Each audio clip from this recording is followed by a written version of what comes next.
Hai people, selamat datang di Pocil, podcast sambil ngecil bersama saya Gisela Azaria.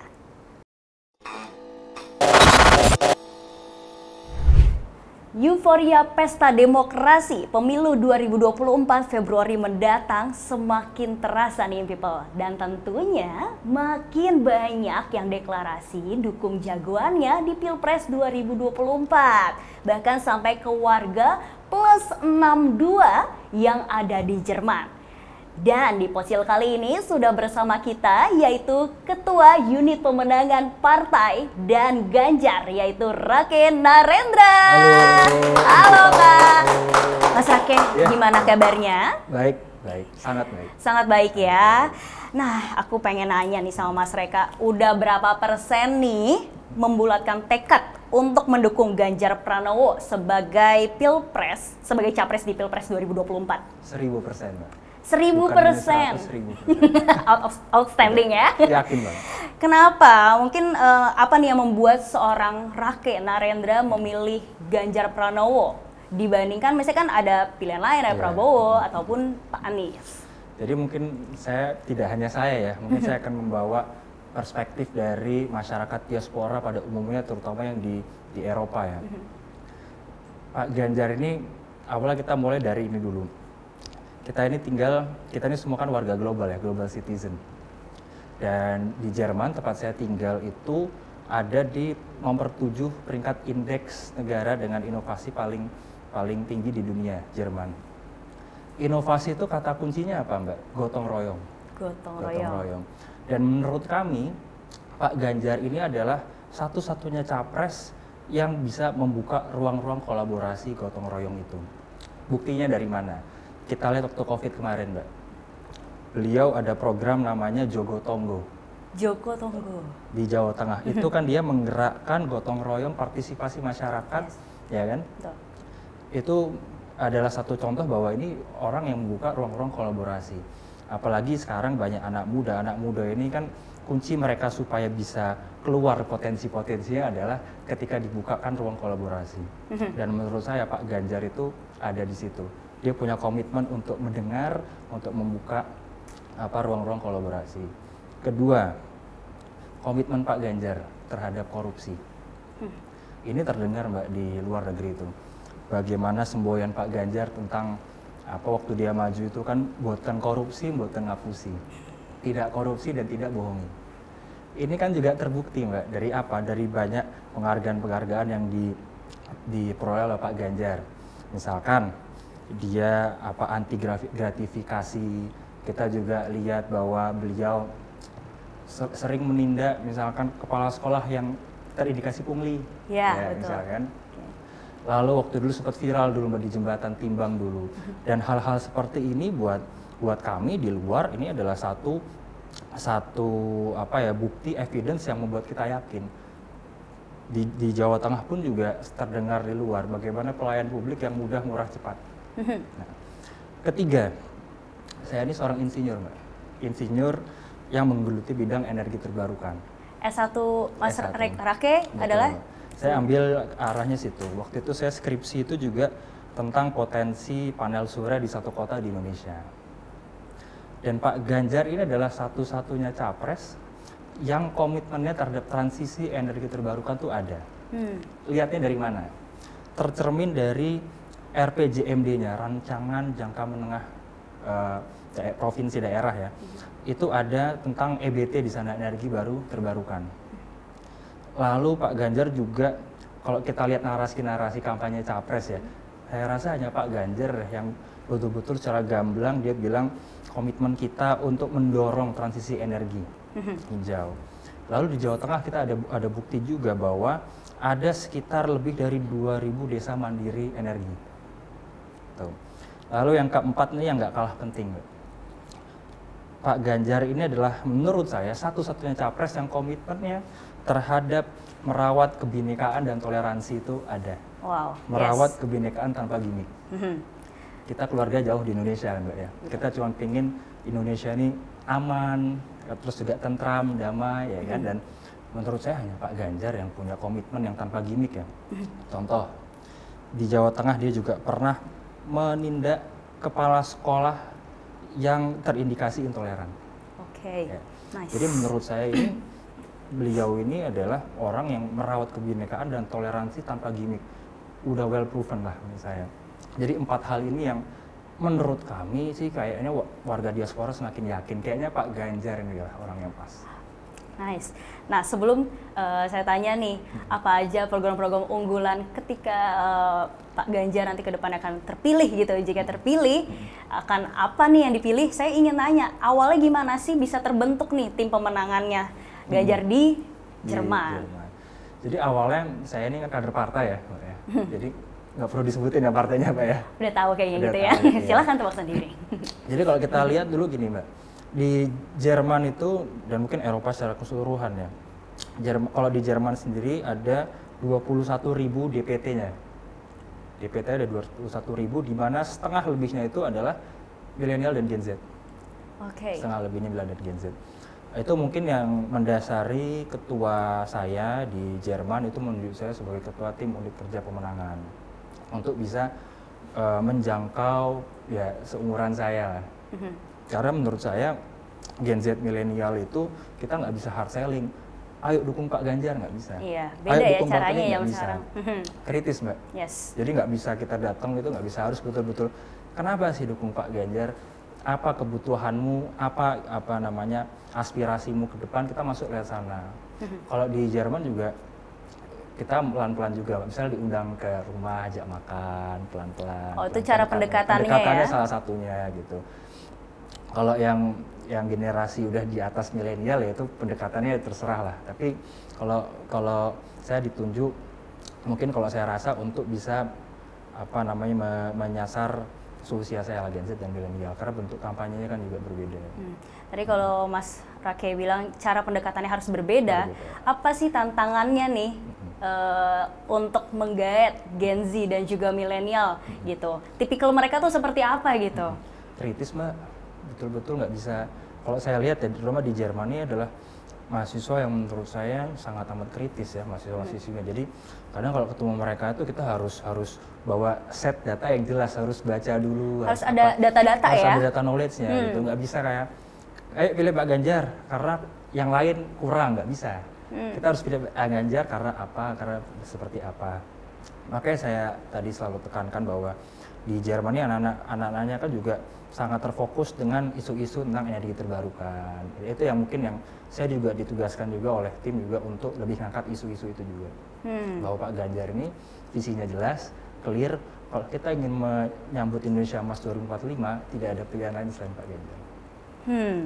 Tim pemenangan ini hanya khusus di Jerman atau Eropa secara keseluruhan, Kak? Di Jerman saja. Jerman saja. Ada kepikiran untuk secara keseluruhan atau gimana? Saya ikut ini aja. Oke. Tugasnya kan itu. Baik. Nah, saat proses kayak istilahnya kayak perekrutan atau apa, pernah nggak sih kayak ada penolakan atau apa gitu, Kak? Pasti ada. Resistensinya kan juga ada. Karena memang kalau kita lihat anak muda ngeliat politik kan males ya, politik lagi, ini lagi, gimmick gitu kan. Jadi memang harus pelan-pelan, nggak bisa kita langsung jedret, langsung nggak bisa. Memang butuh step by step yang betul-betul pelan-pelan. Beda kalau misalkan sama orang-orang yang lebih senior ya. Iya. Ketemu di arisan kan bisa ngobrol-ngobrol. Ya kan? Nah, kalau anak muda nggak bisa, harus pelan-pelan. Oke, saya juga lihat sebelumnya udah ada Zoom meeting ya atau Google ya waktu itu ya, sempat pertemuan seperti itu. Itu bahas apa aja tuh, Kak, waktu itu? Jadi waktu itu kita buat satu Jerman untuk Ganjar, jadi Jerman bersatu untuk Ganjar. Kita kumpulkan seluruh pendukung Ganjar di Jerman. Bahkan yang datang tuh juga nggak hanya di Jerman saja, tapi hampir seluruh Eropa datang semua di sana. Oke, wow. Jadi Pak Ganjar itu berpesan bahwa kita harus berkampanye berbasis dengan data, ya kan. Terus juga tidak boleh ada hoax lah. Jadi kampanye harus berbasis data dan jangan ada menjelek-jelekan yang lain juga gitu. Karena model pendekatan di Eropa ya kan, di luar negeri dan di dalam negeri kan berbeda. Jadi Pak Ganjar lebih fokus ke kampanye yang berbasis data dan santun gitu. Lanjut lagi nih Mas Rake, mau tanya persiapan tim pemenangan Ganjar ini udah sampai mana? Kita udah mulai itu udah cukup lama ya, mungkin sebulan 2 bulan ke belakang, bahkan sebelum rame-rame pencapresan Ganjar kita udah ngelihat, kita udah membuat satu model pemetaan. Di Jerman itu misalkan ada 16 negara bagian. Ya mungkin kalau di sini mungkin kayak provinsi kalian negara bagian. Kita petakan ada berapa WNI di sana pelan-pelan, ya kan. Terus kita coba lihat mana yang kecenderungannya dukung Ganjar, mana yang masih ragu-ragu gitu, kita sasar. Terus kita juga ngelihat klaster ya. Dari DPT berapa sih yang rentang umur Gen Z, berapa sih milenial. Kita juga datang ke acara-acara Indonesia untuk tahu apa sih isu-isu yang mereka lagi in di mereka gitu. Terus kita cari bahan, cari data gitu. Dan nanti untuk data-datanya juga kita disupport juga sama tim media juga. Untuk animo masyarakat Jerman terhadap Ganjar gimana sejauh ini nih? Oh, luar biasa Mbak di Jerman ya. Karena begini, untuk kami di luar negeri atau saya juga pribadi ya melihat Pak Ganjar ini kan sosok yang sangat dekat ya buat kita ya. Pertama, beliau ini bukan siapa-siapa. Ya kan, beliau ini adalah anak desa dari daerah Tawangmangu sana, ya Karanganyar situ ya. Anak yang bukan siapa-siapa bisa jadi siapa-siapa ya kan, dari anggota DPR, jadi gubernur, ya kan. Sama Pak Jokowi juga sama, ya kan. Bukan siapa-siapa jadi siapa-siapa. Ini kan sosok yang dekat jadinya. Lalu juga kembali lagi Mbak, untuk sebetulnya masalah tentang merawat kebinekaan dan toleransi itu masalah yang sangat penting untuk kami di luar. Itu kan terkait dengan keluarga-keluarga kita yang di sini juga kan, dan kita melihat Pak Ganjar tuh sosok yang ini bisa jadi isu yang menurut kami sangat tidak populer nanti kalau kita itu terus kan, tapi beliau betul-betul ya ini memang satu hal yang komit lah gitu. Merawat kebinekaan itu harus terus dirawat ya kan, toleransi harus dirawat, dan itu yang bikin kita senang aja sih dengan Pak Ganjar. Sosok yang menurut kami tepat untuk meneruskan Pak Jokowi. Sudah disebut-sebut ada kemiripan dengan Bapak Jokowi, meneruskan tongkat estafet Pak Jokowi, istilahnya the next Jokowi gitu. Banyak yang bilang paling ini benang merahnya adalah ke Pak Ganjar, next Jokowinya. Apakah itu menjadi pressure kah, bebankah, atau bagaimana tuh dengan istilahnya udah ini kan the next Jokowi gitu istilahnya? Saya kira gini Mbak, setiap pemimpin itu kan dia punya model kepemimpinan masing-masing ya. Pak Jokowi punya gayanya sendiri, Pak Ganjar juga punya gayanya sendiri.